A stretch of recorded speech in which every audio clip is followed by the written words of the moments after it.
Hey y'all, it's mid-August. Let's see if we've got anything worth harvesting in late summer garden.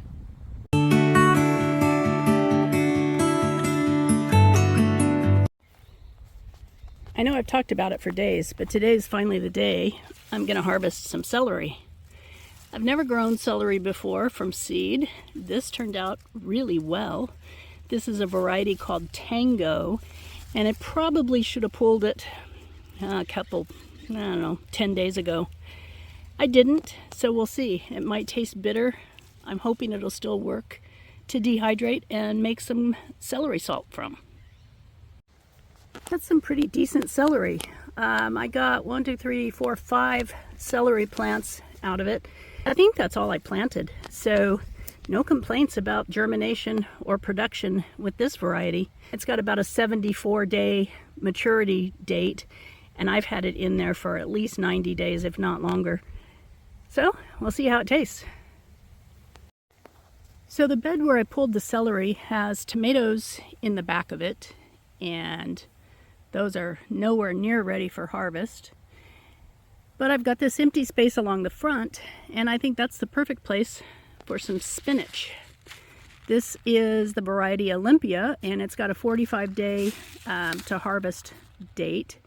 Our first frost isn't until late October, so I've got plenty of time to get some spinach harvested. I'm going to sprinkle some alfalfa pellets in the bed just for a nitrogen boost, and then plant my seeds.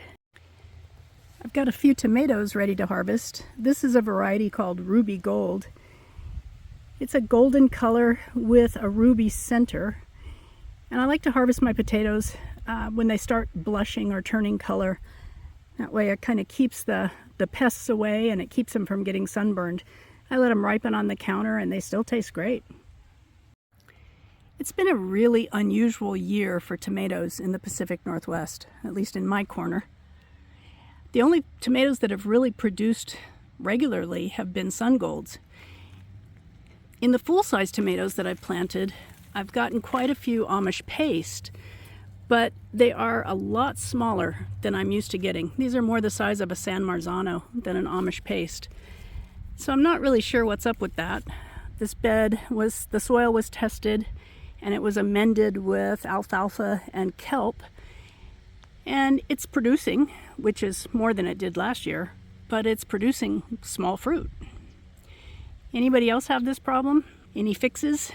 Drop a comment and let me know. This is the bed with my Cherokee Purple and my Quastra Lee tomatoes. And again, same problem that I'm having with the Amish paste. I'm getting a lot of fruit set, but they're just not sizing up. So I think a round of fertilizer is in order. We'll see if we can't get these babies to develop some more. This was the first Quastra Lee I pulled, and as you can tell, it's small. Kind of disappointed in that. But as disappointed as I am in my indeterminate tomatoes, my determinate tomatoes are doing great. I'm getting really good size on these. This one's as big as my hand. This is a variety I've never grown before. It's called Umpqua Beauty, and these things are indeed beautiful. Waiting for them to blush so I can pull them before the pests get them. Of course, there are always sun gold tomatoes to harvest. Last year I planted 5 sun golds and I was overrun. So this year I thought, well, I'll be smarter. I'll plant 2 or 3, and then I won't be quite so overrun. Little did I know I was going to have 2 or 3 that volunteered in the same tomato bed. So I've got more sun golds than I know what to do with. This is the ruby red onion that bolted and sent up a flower stalk. The flowers are slowly releasing their seeds, so I've put them in this little container to capture them. You can see the little black seeds down there on the bottom. I should have more than enough onion seeds for next year's garden. This sunflower volunteers every year. It comes up in one of my garden beds. It's absolutely gorgeous. Beautiful copper-colored blossoms. They get really big, and The pollinators absolutely love it. I would dig it out, but I can't bear to since it's so gorgeous and it helps the pollinators so much. The only problem is that with this in my bed, I don't really plant much else in here because sunflowers give off a compound that can inhibit growth. And I've seen that with jalapenos, squash, and potatoes. So I let it have its own garden bed, and I just enjoy the blossoms and watching the pollinators go to work. This has been one of my beautiful surprises this year. This was a zinnia called Zowie Yellow Flame that I ordered from Territorial Seeds just based on the picture. And I have to say the pictures don't even begin to do it justice. It's absolutely gorgeous when it's fully opened up. You can see it has a pink center and then the goldish colored petals. Just stunning, really captures the light.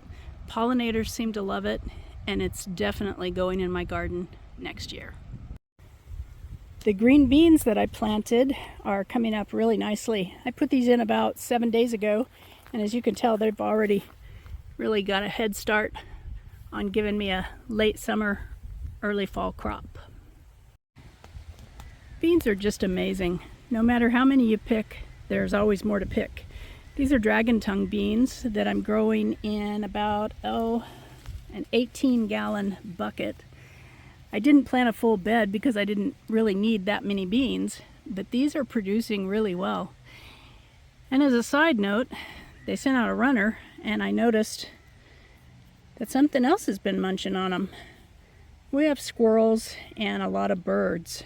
And I'm thinking the squirrels were enjoying these, but that's okay. I gave the squirrels something to eat. Any day in the garden is worth having. So I enjoyed walking around today, harvesting a few things, had some disappointments in the tomatoes, but some other surprises turned out really well. So all in all, it was a great day to garden. Thanks so much for watching. Don't forget to hit that like and subscribe button. Take care, y'all.